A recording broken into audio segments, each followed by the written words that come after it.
Hello, boys and girls. Welcome to it. Sorry about the change of scenery here, and sorry about the echo if you're hearing that. We're, as you can see, in my beautiful garage. Brick walls, love it.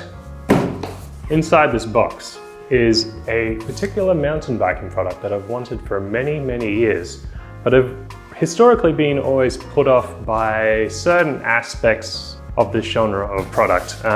Particularly the weight and cost, which I will also get into shortly, but let's open it up and see what it's all about.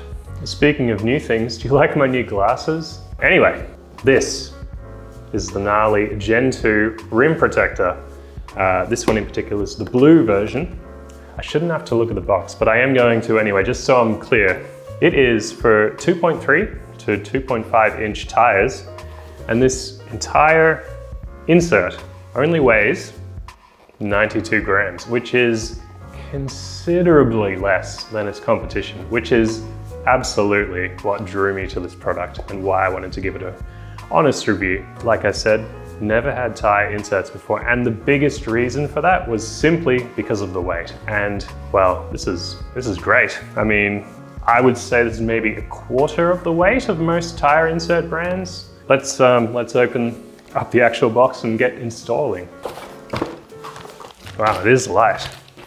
So the idea of this is you want to take your tire off and measure it to, well, actually I should read the instructions, that's what I should do. But I believe all you need to do is measure it to your rim and cut.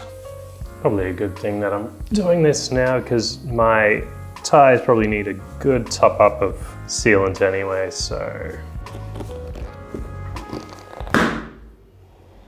That's sealant popping in my face. Nice. I should probably get that off on the brand new glasses. You can tell I take off tires quite a bit. I can't even remember the last time I did take off tires. I'm a natural mechanic, as you can see. Ugh. Give that one a bit of a wipe, something like that. Remove the old valve and install the new one that came with the kit. I think I've done that right. Well, we'll find out. Let's wrap this around the rim. Okay, so I believe you want this pretty tight. Hey, that looks pretty nice. That's tidy as. So the idea here is we get our trusty Stanley knife, wherever I put that. Oh, I've put it in my pocket, of all places. Maybe here. And they say to cut it on a flat surface, so you probably can't see this, but I'm just gonna cut down here on the concrete. Very easy to cut through. Just a little cut there, cut to length, join ends. Using high precision, we'll just tape that together. There we go. And they say to use a screwdriver, but I've got a feeling I can just like poke through this foam using the actual, yeah, you can just poke these through. They say to use a screwdriver to make a hole through here, but it just goes through. It's very soft foam. If you're not feeling comfortable doing it this way, well, you can always poke a hole using a screwdriver if you wish. Like I said before, this is simply to stop it from moving about too much, so that's pretty solid there. I don't think I'm going to be able to break that as is, or let alone inside a tire. So we'll just clip off these. I've actually got some scissors here. Clip off these ends. Now we simply fit one side of the tire on the rim, make sure we're going in the correct direction. Still covered in sealant, whatever. Oh, it's so messy. All right, just like fitting a tube. So let's do that. I might pop this, the zip tied end where the valve is. Go and just feed them on. That's the theory anyway. I feel like I'm making this harder than it actually is. So look, you guys will probably do this, no worries, but me, I'm mechanically challenged at the best of times.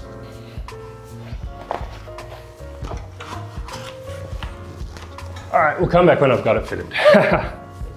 Update, I've managed to fit one on, and it took maybe 15 minutes, but having said that though, I've never done a tire insert before, so it was a bit trickier than I thought it would be. It's harder than fitting a tire, but it's not too bad, at least this particular brand. But I'll see you shortly. I'm gonna get the other one on and I'm gonna give these a bit of a clean because they're covered in sealant. But yeah, we'll see how we go. See you in a bit. All right, 2 hours later, I got them on. Now, one of the tires went on perfectly, no issues whatsoever. Floor pump, easily seated. But the other tire, which was the front tire, my Ardent, that was a bit of a mission. I had to actually end up going to the local bike store because I don't own a compressor. So, well, that was a bit annoying. And that's one more thing I'm gonna have to buy. So, but we got there and it seems to be seating quite well. I put some more stand sealant in it. And yeah, it looks kind of nifty with the cool valve cap, which doubles as a valve core remover. Not much else to do than go out and hit some rocks. See you in a few weeks, I guess. So here we are, 5 months later, and well, I can certainly say that I've put the Gnarly tire inserts well through the torture test. I've still got them in. Here's my front. What can I say? Well, they're still working. They're still in there. You can kind of feel them a bit as you shake the wheel around a little bit. What are my thoughts? What was my experience like? How did they hold up? And, you know, more of the fact, was it worth the purchase price? Well, I like them. They're, I don't know, they're good. Like I said a few months back, I hadn't really had tire inserts until this point in time, but they work really well. I was able to sort of drop my PSI on the front and rear by equal amounts, anywhere from, you know, 2 PSI less to like down to 5 PSI less if I really needed that extra bit of grip. I haven't had a flat. They feel good. You don't notice a weight penalty, which is huge. Even though they were quite light, I was concerned that there was going to be a bit of a discrepancy in how it might feel when pedaling under power or, you know, rolling resistance, that sort of thing. But I'm happy to say that due to their general lightweight nature, you don't really notice anything. But what you do notice is that extra grip that you get from lowering the PSI. What else can I say about it? What didn't I like? I didn't like installing it, as you probably saw from before. But, you know, once you get it set up, pretty much good to go. You know, whether you need to swap out tires or not. But in terms of performance as well, I've only had one instance of the tire burping out from me, and I would argue that I was probably pushing the tires and the wheels a bit beyond what it's normally meant to be handling. This was out at a double black run out at Toowoomba. Footage here. Okay, good thing that foam's there.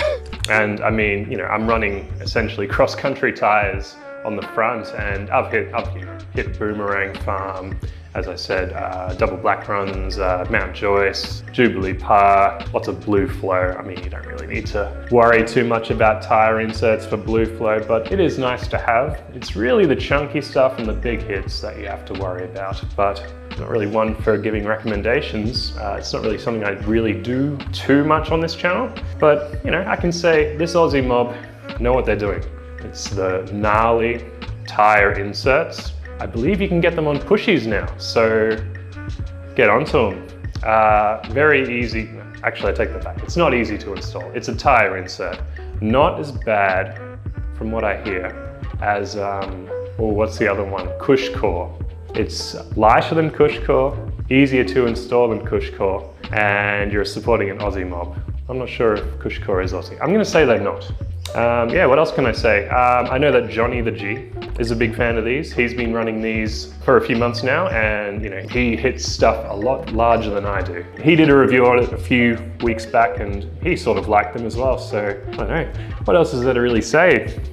They do the job, and if you like your rims, they do really help. Just a bit of peace of mind, I guess you would say. Just, you know, bike parts are expensive, so, you know, what would you rather pay for, a $100 insert or a brand new rim?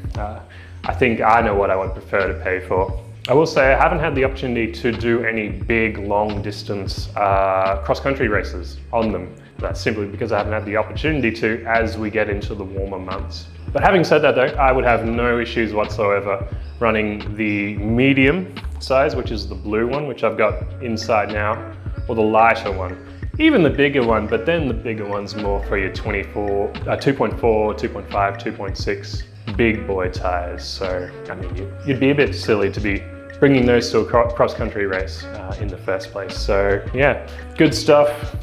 And if you've got a product or a brand, or just something you want to show off,